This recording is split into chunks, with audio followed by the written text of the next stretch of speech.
Hello बच्चों, good morning, welcome to all. कैसे हैं आप सब? आई होप सब ठीक होगा, पढ़ रहे होंगे, बेहतर होगा। चलिएगा अपने टॉपिक पे आते हैं। जैसा कि हम सभी ने पहला क्लास रस का कंप्लीट किया था, तो रस की आज सेकेंड क्लास होगी। रस छंद अलंकार के टॉपिक में से अलंकार का टॉपिक हम लोग कंफर्म कर चुके हैं, पढ़ चुके हैं। आज का टॉपिक हमारा रस का ही कंटिन्यू होगा। रस के प्रकार, रस की परिभाषा, रस के अंग, रस कितने हैं, इन सभी का अध्ययन हम सभी कर लिए थे। लेकिन आज की क्लास में रस के सारे प्रकार जो है, जैसे श्रृंगार रस क्या होता है, उसके उदाहरण हास्य रस, करुण रस, रौद्र रस, है ना, इन सभी का अध्ययन करने से पहले एक बार रस को और अच्छे से पढ़ने का प्रयास करेंगे ताकि आपका कॉन्सेप्ट कंफर्म हो सके। क्योंकि परीक्षा में अस्थाई भाव, विभाव, अनुभाव, ये सब परीक्षा में आता है कि अस्थाई भाव क्या है, कितने हैं, अनुभाव क्या है, इसके कितने पार्ट है, संचारी भाव क्या है, कितने पार्ट है, रस के कौन से अस्थाई भाव, इन सभी का अध्ययन करना होगा। तो चलिएगा एक बार और रस को देख लेते हैं। जैसे रस का आप सभी ने बस बर्ड्स आई व्यू होगा, बर्ड्स आई व्यू मतलब एक सरसरी निगाह डालना, तो उसके बाद ही हम सभी अच्छे से पढ़ने का प्रयास करेंगे। जैसा कि देखिएगा, किसी काव्य या साहित्य को पढ़ने या देखने के बाद जो मन में भाव या अनुभूति होती है उसे रस कहते हैं। ठीक है, रस के कितने अंग हैं? तो रस के 4 अंग हैं, अस्थाई भाव, विभाव, अनुभाव और संचारी भाव। ठीक है, रस कितने प्रकार के होते हैं? तो भरत मुनि के अनुसार नाट्य शास्त्र में इन्होंने रस के 8 प्रकार बताए हैं। काव्य के अनुसार रस के 9 प्रकार होते हैं। भरत मुनि ने शांत रस को इग्नोर किया है, शांत रस को इन्होंने रस नहीं माना है।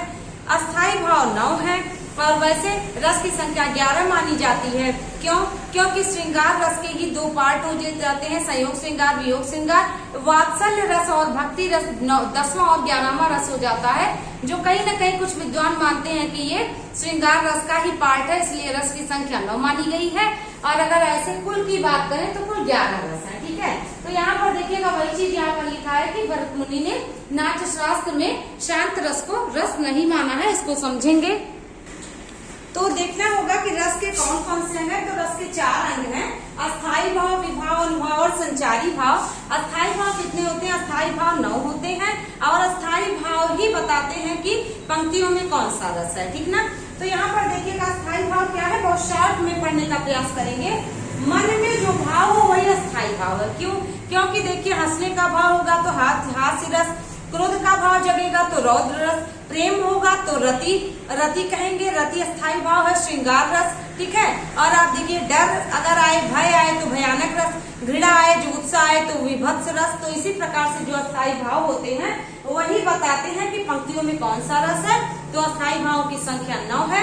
मन में जो अस्थाई भाव हो वो अस्थाई भाव कहलाते हैं, या उसको कह सकते हैं कि रस की उत्पत्ति इसी से होती है। ठीक है, विभाव क्या है? भाव को उत्पन्न करने वाला विभाव कहलाते हैं, यानी जिन परिस्थितियों के कारण, जिस वस्तु के कारण, जिस व्यक्ति के कारण मन में भाव उत्पन्न हो वही विभाव होता है। इसके बाद देखिए अनुभाव क्या है? तो भाव के पीछे उत्पन्न होने वाला अनुभाव होता है। मतलब यदि किसी के मन में भावना होगी तो भावना के बाद कौन कौन सी बातें मन में आएंगी, कौन कौन सी एक्टिविटीज मनुष्य के द्वारा होंगे, वो अनुभाव होते हैं। तो अब इसको देखने का प्रयास करेंगे कि अनुभाव, विभाव और अनुभाव का। तो अस्थाई भाव आपको पता चल गया, मन में जो भाव हो वो अस्थाई भाव होता है। विभाव होता है मन में जो भाव उत्पन्न करने वाली परिस्थितियां, व्यक्ति, वस्तु हो, उसको विभाव कहते हैं। तो विभाव के 2 प्रकार हैं, आलंबन और उद्दीपन।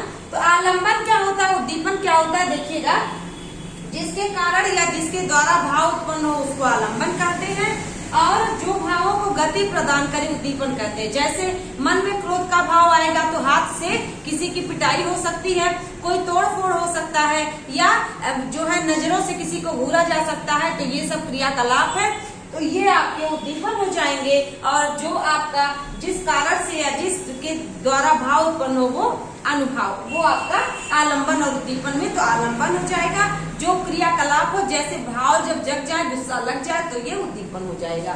ठीक ना, इसके बाद देखिएगा यहीं पर दिया हुआ है कि आलंबन क्या होता है? जिसके कारण मन में भाव उत्पन्न हो वो आलंबन होता है, और जिन परिस्थितियों को देख करके या जो एक्टिविटीज हो वो उद्दीपन होता है, जो भावों को गति प्रदान करे। यह भी 2 प्रकार का हो जाता है, आलंबन और उद्दीपन। तो आलंबन भी 2 प्रकार का हो जाता है, आश्रयलंबन और विषयालंबन। आश्रयलंबन मतलब जिसके मन में भाव उत्पन्न हो, और विषयालंबन का जिसको देखकर भाव उत्पन्न हो। तो जैसे आप देखिएगा, जिसके मन में भाव उत्पन्न हो यानी नायक नायिका, जिसके प्रति भाव उत्पन्न हो ये भी नायक नायिका। जैसे राम जी अगर सीता जी को देख करके उनके प्रति अनुराग, उनके प्रति प्रेम दिखाते हैं, तो यहाँ पर पंक्तियों में राम आश्रय होंगे और सीता माता विषय होंगी, या सीता माता के मन में राम के प्रति मन में भाव उत्पन्न हो प्रेम का, रति का, तो यहाँ पर क्या हो जाएगा, सीता माता क्या होंगी, आश्रय, राम जी विषय होंगे। तो यहीं पर आश्रय और विषय की बात होती है। आश्रयालंबन जिसके मन में भाव उत्पन्न हो, विषयालंबन मतलब जिसके प्रति भाव उत्पन्न हो। ठीक है ना। तो आई होप आपको समझ में आ रहा होगा। अनुभाव क्या होता है, तो भाव के पीछे उत्पन्न होने वाली जो बातें होती हैं या जो भावना होती है वो अनुभाव कहलाता है। इसमें देखिएगा, आलंबन या उद्दीपन के द्वारा यहाँ पर आश्रय, ठीक है, आश्रय मतलब क्या, नायक या नायिका कह सकते हैं।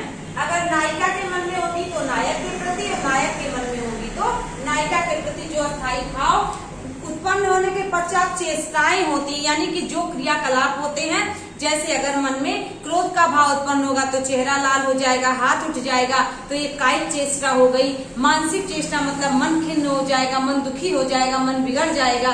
तो इस प्रकार से जो हमारा अनुभाव होता है वो 4 प्रकार के होते हैं। भाव के पीछे उत्पन्न होने वाला भाव 4 प्रकार के कौन कौन से होते हैं, कायिक होता है, मानसिक होता है, आहार्य होता है और सात्विक होता है। तो कायिक, मानसिक, आहार्य और सात्विक में कायिक मतलब होता है आंगिक, मतलब शारीरिक उसको कह सकते हैं, जैसे क्रोध से चेहरा लाल हो जाना या हाथ उठ जाना, क्रोध से किसी चीज को पटक देना, ठीक है, गले लगा लेना, लज्जा से नेत्र जो है नीचे कर लेना, शर्मा जाना, ये सब कायिक है। कायिक मतलब होता है आप कह सकते हैं शारीरिक, ठीक है। तो शारीरिक चेष्टाएं हो जाएंगी। मानसिक में मन दुखी हो जाए, मन खिन्न हो जाए, मन शांत हो जाए, तो ये सब मानसिक होगा।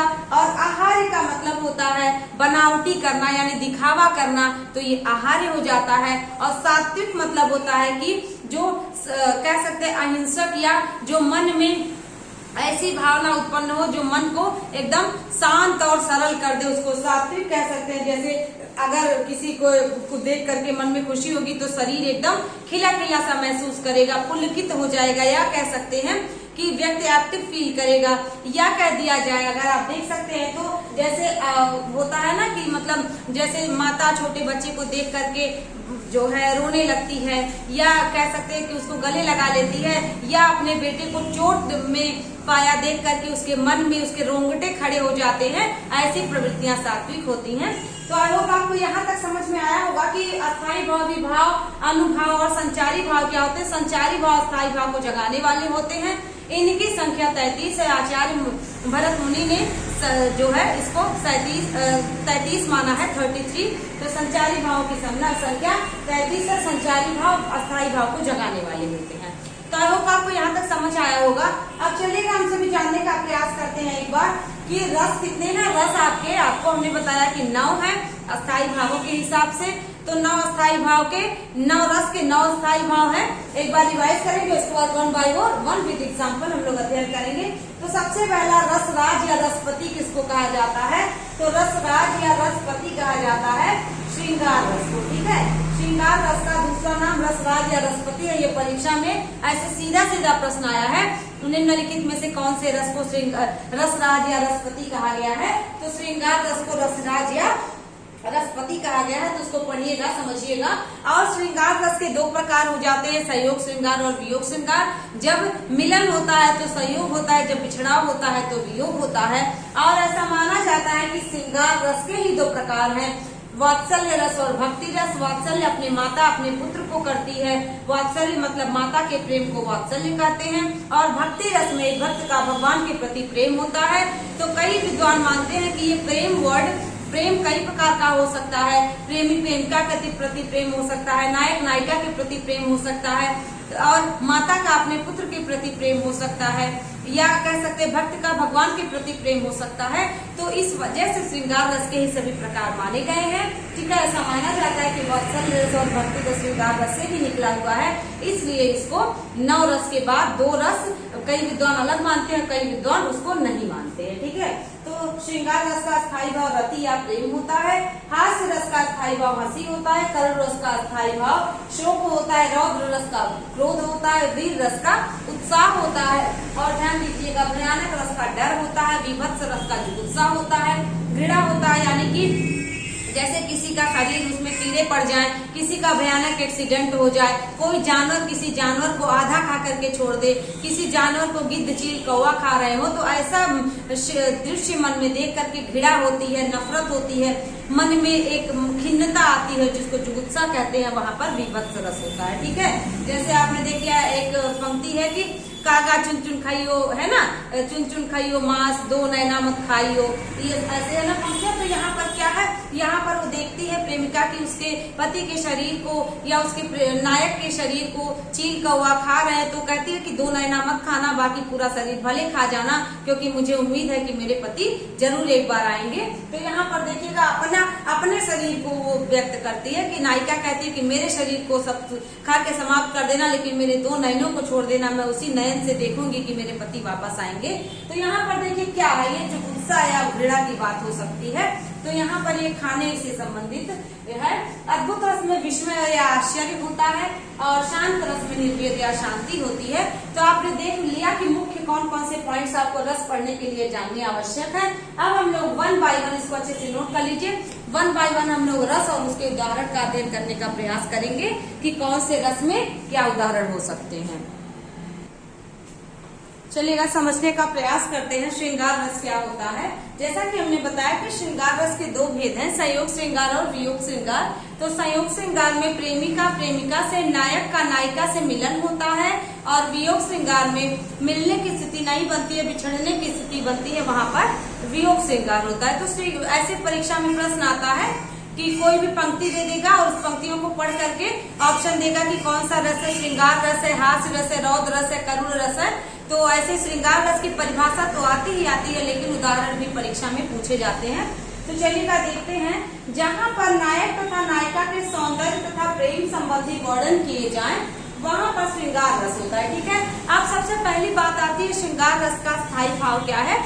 तो श्रृंगार रस का स्थायी भाव होता है रति या प्रेम। और श्रृंगार रस को देखिएगा, श्रृंगार लिखा कैसे जाता है। तो श्रृंगार ऐसे लिखा जाता है, इसको समझने का प्रयास करिएगा।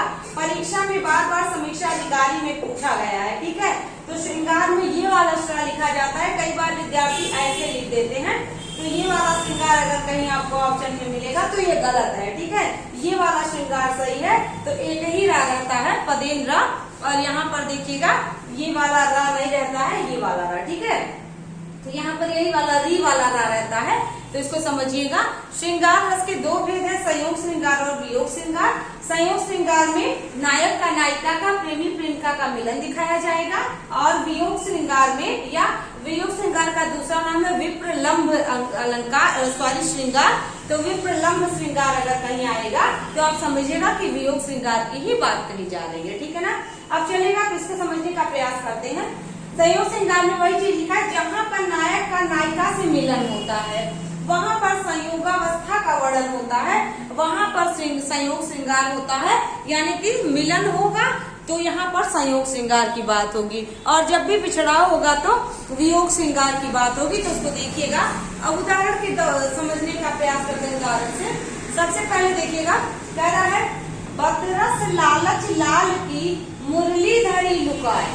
इसके बाद देखिएगा, सोहे करे भवई हंसे देन कहे नट जाए। ठीक है, यहाँ पर क्या कह रहा है कि बदरस लालच लाल की मुरली धरी लुकाए, कि यानी ओठ की सुंदरता इतनी अच्छी है कि मुरली के सामने मुरली उसके पीछे ऊपर फीकी पड़ जा रही है। तो सोहे करे यानी कि सारी एक्टिविटीज क्या है बता रही है, भवई हंसे, और प्रेमी के जो है भाव के माध्यम से, नयनों के माध्यम से पता चल रहा है कि वह कितना ज्यादा मंत्र मुग्ध है। और यहाँ पर क्या दैन कहे नतीजा है, कि मतलब कहा नहीं जा रहा है, एक्सप्रेशन से एक दूसरे से अपनी बात कही जा रही है, मुख से व्यक्त नहीं कर पा रहे हैं दोनों एक दूसरे से भावनाएं। तो यहाँ पर क्या कह रहा है कि चेहरे की सुंदरता से ही एक दूसरे को निहार करके ही अपने मन की बात कह रहे हैं नायक नायिका। तो यहाँ पर कौन सा है आप देख पा रहे होंगे, सोहे करे भवई हंसे दैन कहे नट जाए। तो यहाँ पर इस पंक्तियों से पता चल रहा है कि यहाँ पर श्रृंगार रस की बात हो रही है। और बदरस लालच लाल की मुरली धरी लुका, यहाँ पर भी देखिए लालिमा की बात हो रही है। तो यहाँ पर श्रृंगार रस की बात हो रही है। ठीक है, अगला उदाहरण देखने का प्रयास करेंगे। थके नयन रघुपति छवि देखे, यानी कि किसकी बात हो रही है, यहाँ पर देखिएगा ये बालकांड की पंक्तियां हैं, ठीक है, रामचरितमानस की पंक्तियां हैं। कह रहा है कि थके नयन रघुपत छवि देखे, पलकन हूँ परि करी निमेखे। इसके बाद अधिक स्नेह देह भई भोरी, शरद शिशिर जनु चीता चकोरी। यहाँ पे क्या कहा जा रहा है कि रघुपत यानी कि राम की बाट निहारते निहारते नयन थक गए हैं। यहाँ पर आंखें थक गई है राम जी को निहारते निहारते।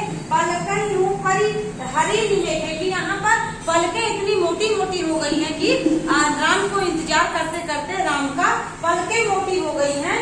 अधिक स्नेह धई भई भोरी, की मतलब सुबह हो गई है इंतजार करते करते, और उनका मतलब उनके प्रति भाव मन में लिए लिए। शरद शिशिर जन चीता चकोरी, की जिस प्रकार से चकोर होता है वो आग का इंतजार करता है शरद ऋतु में, उसी प्रकार से राम जी का इंतजार माता सीता कर रही हैं। तो इसको समझने का प्रयास करिएगा।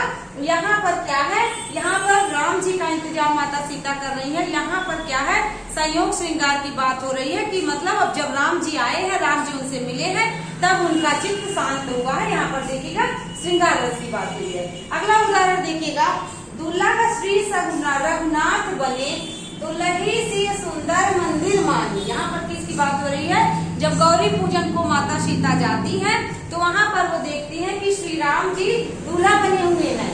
दुल्लभ श्री रघुनाथ बने, दुल्ही प्रिय सुंदर मंदिर मानी। ये तुलसीदास की पंक्तियां हैं।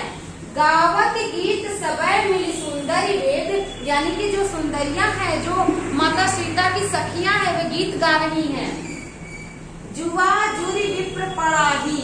इसके बाद देखिएगा, राम को रूप निहारत जानकी, कंकन के नग की परछाई। यहाँ पर राम के रूप को अपने कंकन यानी कि कंगन के अपने हाथों के जो आप आज के जमाने में ब्रेसलेट कह सकते हैं, उनके नगों में राम का चेहरा वो निहार रही है। तो देखिएगा, याते सब सुध भूल गई, और जैसे ही राम को देखा सब कुछ भूल गई, सब कुछ भूल गई।